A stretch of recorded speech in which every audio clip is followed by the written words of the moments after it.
When people become Christians, they like expect life to go easy. They expect it all to go well. They expect it all to go in a certain way because they, oh, I'm a Christian now. That means I can like be able to do this now. That means I'm a Christian now. It was all going to be perfect. Sad. The harsh truth is, it's not going to go perfect. You're going to struggle. People, I'll be honest, living for Christ is much harder than living without Christ, because you're going to be persecuted. You're going to be tempted by things of this world. You're going to be tempted by a lot of worldly pleasures. You're going to be tempted by a lot of bad stuff, and that's normal. That's normal for any person. We've all fallen short from the glory of God, but the thing is, we choose to give in to those urges. We choose to give in to what those things is. The thing is, we don't have to choose. Yeah. Romans 12:12. Do not conform to the patterns of this world, but be transformed by the renewing of your mind. Then you will be able to test and approve what God's will is, his good, pleasing, and perfect will. Alright, so the first part of the verse, do not conform to the patterns of this world. So when you become a follower of Christ, God begins to change you from the inside out. He begins to change you, what your desires are, what your heart is like, what your mind is like. He changes you. He gives you the gift of the Holy Spirit. If you ask him, you'll be able to discern what the Holy Spirit, if you have the Holy Spirit. You have the Holy Spirit by its fruits. If you develop more in gentleness, if you develop more in patience, if you develop more in kindness, if you develop more becoming like Jesus' nature, then you will know if you have the Holy Spirit in you. You will determine by its fruits. And so, when Paul says, do not conform to the patterns of this world, that means don't follow. If there's anything in your life, for example, let's say you have a relationship, right? A relationship with a best friend who you've had for a long time. Let's say they curse, they make a lot of sexual jokes, a lot of inappropriate, sinful jokes that no one would consider bad, because like this generation has normalized a lot of sins. And if you feel unease, if you feel like this relationship isn't something that's pulling you away from God, you should pray about it. You should ask God. And if you know deep down that it is a sinful relationship, then you just have to sort of let it go. Because you have to trust that your relationship with God is more important than any other relationship in the world. Everything in this world is going to disappear. And what's going to remain? Your relationship with Jesus. That is the only thing that's going to remain at the end of this.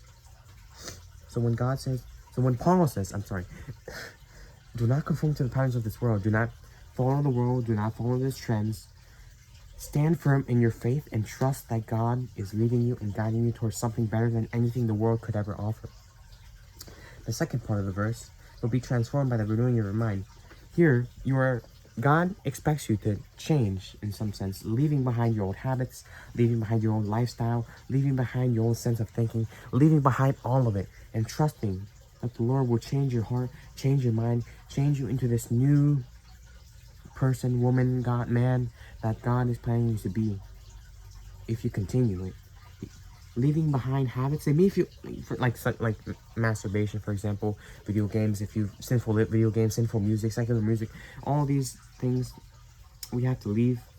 It may seem like hard at first. It's going to be very hard because you build an addiction on it, you build a foundation on it. But once you let those things go and you truly rely on God to truly fill the void in your heart, then it'll be more easier. You'll build a habit of not doing those things. In the final part, then you will be able to test and approve what God's will is, his good, pleasing, and perfect will.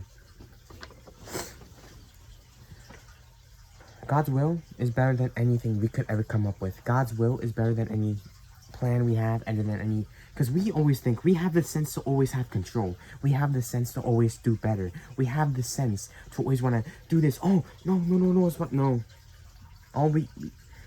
If we are always in control, if we are always trying to control something, then we're guaranteed to fall. Our own strength is limited. We are going to be burned out. We are going to be worn out. We can't rely on our own strength. This is why God calls us to lean on him, not to lean on our own understanding, but to lean on God's strength alone. For his strength is made perfect in weakness. I have a video on that somewhere. 2 Corinthians 12:9. Somewhere in the top, maybe in the top corner, maybe in the link in the description, I'll put it. But God's strength is perfect in weakness. Trust in God's will. Trust that he will fulfill the desires of your heart. It may not feel like it. Maybe you have to endure. Maybe you have to wait a bit.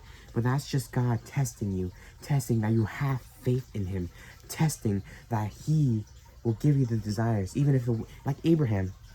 Abraham waited all those years until God finally gave him a son, Isaac.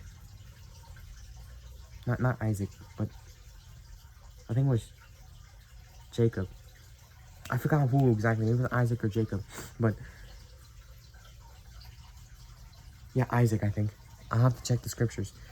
Hannah, the mother of Samuel, she prayed to God continuously for a child. She had to wait a ton of years. Continuous prayer, continuous faith in praying and trusting in the Lord. And her faithfulness got her Samuel.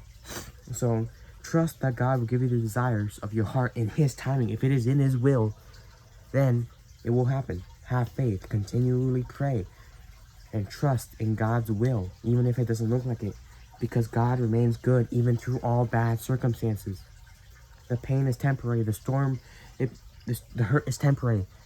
If he is willing, he will heal you. Ask the Lord. He will heal you if it is in his will. If not, he will ask you to endure for that time. Trust in the Lord. He knows what is best. Even if it doesn't look like it. That is the building of your faith. The building of your faith will produce perseverance. Ooh, that is good. The building of your faith will produce perseverance. It may not seem like it. We may always want to have control, but trust in the Lord that he is always in control. Even the things that we don't have in our control, death, the things we don't have in control, the future, the things we don't have in control, the job, what other people think. Trust, it is all in the Lord's control. All we can do is serve, obey, and trust. And we will entrust that he will change the desires of your heart to godly desires. He will reveal the wickedness of your heart and allow you, he will guide you to his perfect, pleasing will. God bless.